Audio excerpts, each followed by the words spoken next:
Selon Uderzo et Goscinny, les Gaulois ne craignaient qu'une chose, que le ciel ne leur tombe sur la tête. Pour beaucoup, Dieu semble être un père fouettard, prompt à surprendre du haut du ciel les humains qui auraient le malheur d'avoir la moindre incartade.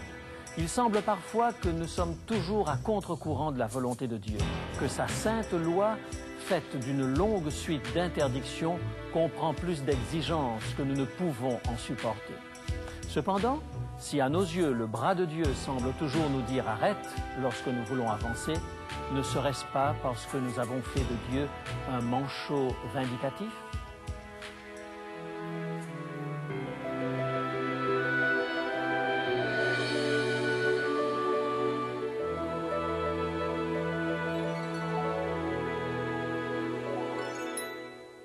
Il est écrit, je suis José Élysée et je vous propose la solution à vos besoins les plus profonds, le Christ vivant. Notre message aujourd'hui, le bras de la loi. Aucun doute à ce sujet.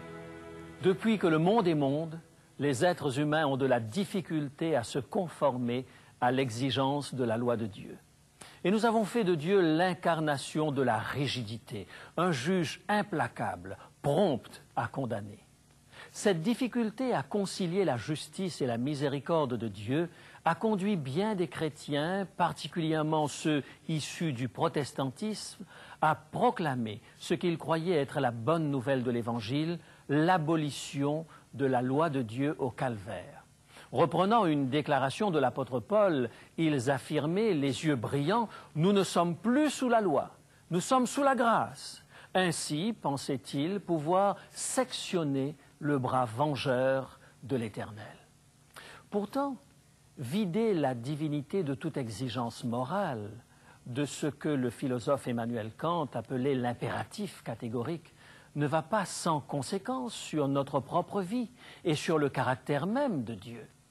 Pouvons-nous affirmer que la loi de Dieu est abolie, que nous ne sommes plus sous la loi, en conséquence libérés de tout compte à rendre devant Dieu de nos comportements?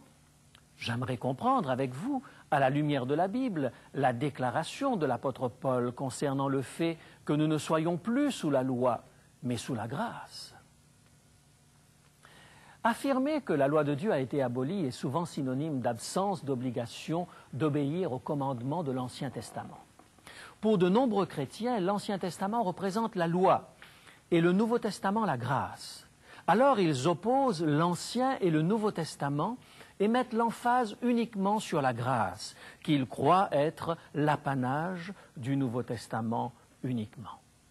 Cette interprétation dichotomique s'accompagne d'une confusion. La loi sur les sacrifices et les cérémonies qui préfiguraient la venue du Messie et les exigences morales et divines d'un autre côté.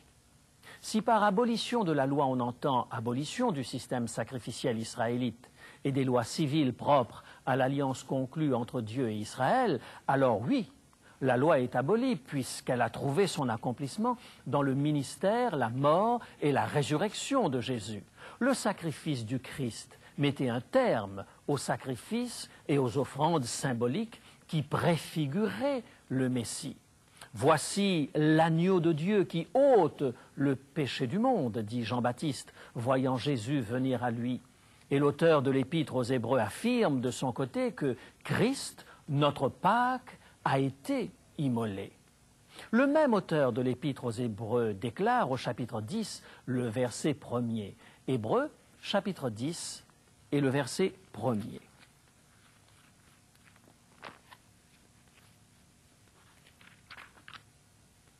En effet, la loi qui possède une ombre des biens à venir et non l'exacte représentation des choses ne peut jamais, par les mêmes sacrifices qu'on offre perpétuellement chaque année, amener les assistants à la perfection. Les ordonnances sacrificielles, l'ombre des choses à venir, ont été abolies à la croix. Paul ajoute que cette loi a été abolie dans la chair de Christ, clouée sur la croix. Parce qu'à la croix, les sacrifices et les cérémonies de l'Ancien Testament ont trouvé leur accomplissement. À côté de ces prescriptions données jusqu'à un temps de réformation, n'y aurait-il pas une loi de Dieu qui, elle, soit éternelle? Suis-je autorisé à voler, tuer et tromper mon conjoint sous prétexte que je ne suis plus sous la loi mais sous la grâce? Dans son épître aux Romains, le chapitre 7 et le verset 12, Paul nous dit ceci. Romains, chapitre 7 et le verset 12. La loi est donc sainte et le commandement est saint, juste et bon. De toute évidence, il y a une loi qui reflète le caractère saint, juste et bon de notre Père céleste. Si vous éliminez les commandements et les préceptes moraux de l'Ancien Testament, alors vous devez également éliminer une grande partie du Nouveau Testament. Il existe une loi éternelle qui révèle le caractère de Dieu. L'essence même de la divinité se détache en filigrane dans la loi de Dieu. Les Écritures ne présentent pas la loi de Dieu comme un code arbitraire, mais comme un impératif enraciné dans l'univers. Ainsi, les commandements et les enseignements de Dieu, tant dans l'Ancien que dans le Nouveau Testament, sont un moyen par lequel nous pouvons mieux connaître le caractère de Dieu. La loi nous aide à nous forger une nouvelle vision de Dieu. Un autre lieu commun consiste à croire qu'il n'est pas nécessaire d'observer la loi pour être sauvé. Est-ce exact? Je n'en suis pas si sûr. Je crois que l'obéissance à la loi de Dieu est nécessaire si nous désirons vivre dans le royaume de Dieu. Quitte à vous surprendre, j'irai même plus loin. Nous devons obéir à la loi parfaitement et complètement. Écoutez ce que Paul nous dit dans sa lettre aux Romains, son épître classique sur la justification. On le trouve dans Romains, le chapitre 2 et le verset 13. Romains, chapitre 2 et le verset 13. Ce ne sont pas en effet ceux qui écoutent la loi qui sont justes devant Dieu, mais ce sont ceux qui la mettent en pratique qui seront justifiés. Ainsi, la loi de Dieu en tant qu'exigence, que norme de vie, n'a pas été abolie. Face à cette loi, nous sommes tous reconnus pécheurs. L'unique solution, Jésus-Christ a rempli lui-même les exigences de la loi en tant qu'homme à notre place. Il n'a pas aboli la loi, il l'a accomplie à notre place. Paul explique ce merveilleux acte de rédemption dans son épître aux Romains, au chapitre 5 et le verset 19. Romains, chapitre 5 et le verset 19. Par l'obéissance d'un seul, beaucoup seront rendus justes. Nous sommes acceptés par un Dieu parfait parce que nous avons un Sauveur parfait qui se tient à notre place, nous accordant pardon et approbation devant son Père. Dieu n'a pas supprimé ces normes parce que nous n'avons pas été à la hauteur de ses exigences. Il n'y a pas d'ombre de variation, ni dans sa loi, ni dans son caractère. Dieu a accompli les exigences de la loi par le sang et les larmes de son Fils Jésus. Revenons à notre question de départ. Devons-nous obéir à la loi pour être sauvés? Oui, nous le devons. Mais cette obéissance ne peut se réaliser qu'en un seul, en Jésus-Christ. C'est la pensée que l'apôtre Paul n'a cessé de rappeler. Il n'y a qu'un seul moyen de salut, placer notre confiance en Christ, acceptant sa justice en lieu et place de notre péché. Aucun autre moyen ne peut nous assurer le salut.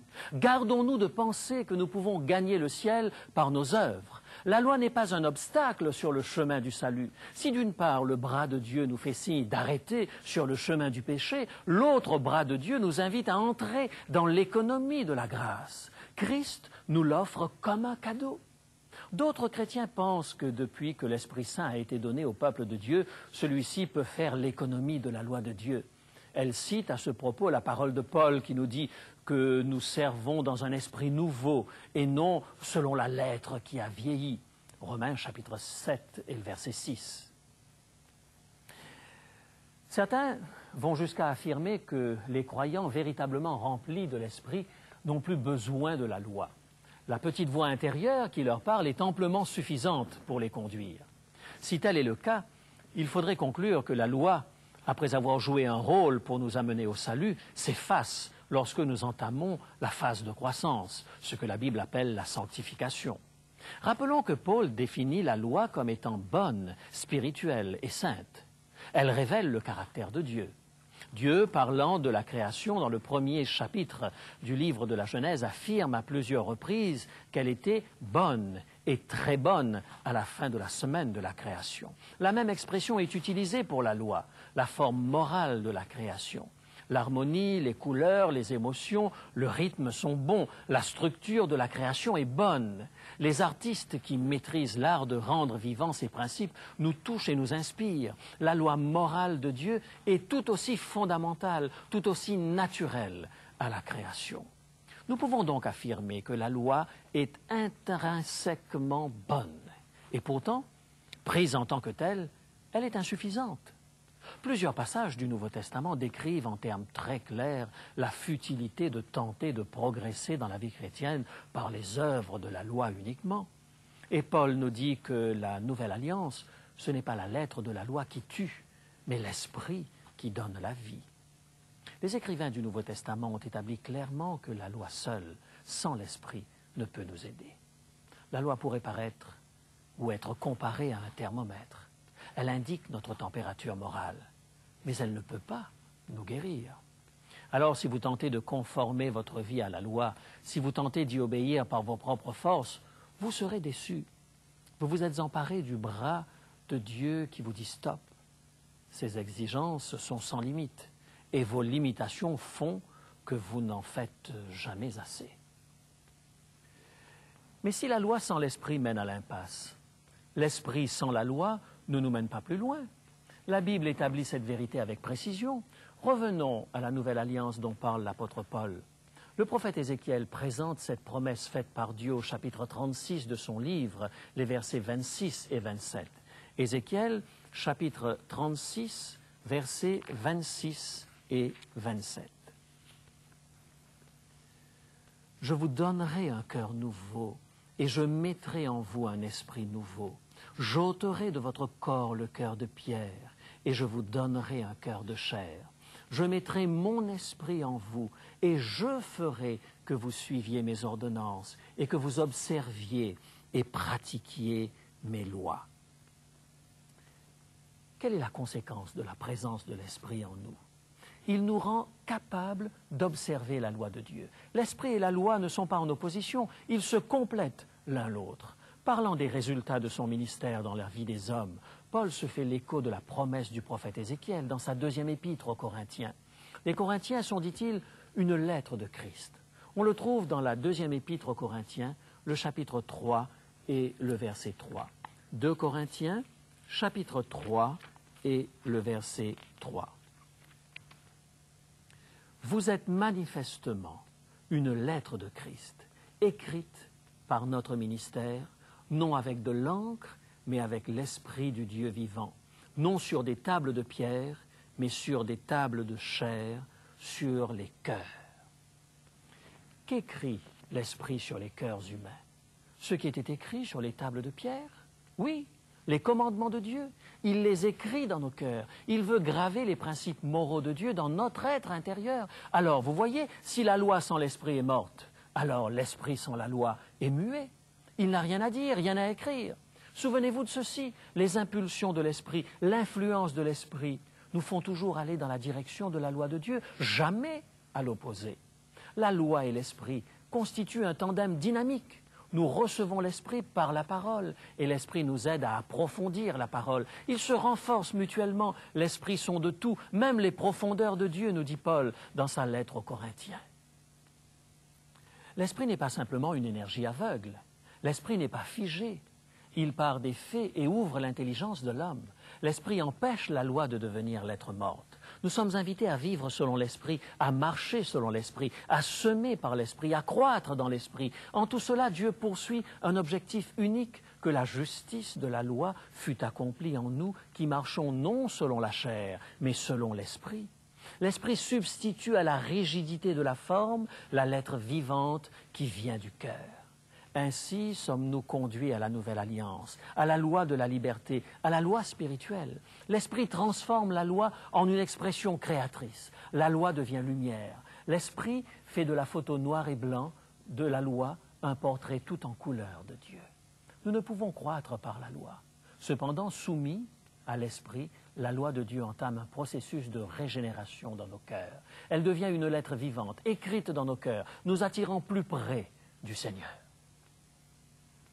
Regardez comment l'Esprit a utilisé la loi pour transformer la vie d'un jeune voleur de voitures à Santiago du Chili. À l'âge de 20 ans, Samuel Espinosa était passé maître dans le commerce des voitures volées.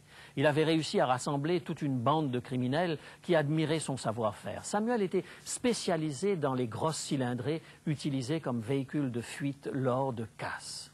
En 45 jours, sa bande avait volé 67 automobiles. Mais finalement, le 10 février 1959, le long bras de la loi atteignit Samuel. Arrêté et traduit en justice, il dut faire face à une longue liste d'accusations. En attendant son procès, Samuel tomba gravement malade et demeura paralysé. Un jeune chrétien visita Samuel en prison et lui parla d'un ami influent qu'il connaissait et qui pourrait l'aider. Samuel était intéressé au plus haut point. Au bout de plusieurs visites, Samuel comprit que cet ami était Jésus-Christ. À ce stade, il était tellement captivé par Jésus qu'il n'en fut pas déçu. Il apprit à prier et commença à étudier la Bible. Il apprit à placer sa foi en Dieu. Les médecins avaient prévenu Samuel qu'il faudrait entre 7 et 10 ans pour récupérer de sa paralysie. Or, en moins de 3 mois, la paralysie disparut complètement. Le procès de Samuel arriva. Il espérait que, par miracle, il aurait la possibilité de servir Dieu hors des murs de la prison. Mais le 8 novembre 1962, il fut condamné à 25 ans de prison. Samuel passa la nuit à imaginer son avenir. À sa sortie de prison, il serait un vieil homme de 50 ans. Dans l'obscurité de sa cellule, Samuel entama une douloureuse introspection. Il revécut l'incessante agitation qu'avait été sa vie jusqu'alors, mais dans une perspective particulière. Samuel n'était plus le chef sûr de lui d'un gang dangereux. Le mal qu'il avait fait le déchirait. Ce jeune homme sentit le poids de la loi peser sur lui. Il se sentit condamné devant Dieu. Mais heureusement, Samuel n'en resta pas là. Cette pesanteur le conduisit à Christ. Seul dans sa cellule, il pria longtemps, cherchant Dieu qui lui semblait si loin de sa prison de Santiago. Et Dieu répondit à ce jeune homme repentant. Samuel éprouva le sentiment profond que le Seigneur l'acceptait et lui accordait son pardon. Il sentit qu'il en avait fini avec son passé. Il fit l'expérience d'une nouvelle naissance par le Saint-Esprit.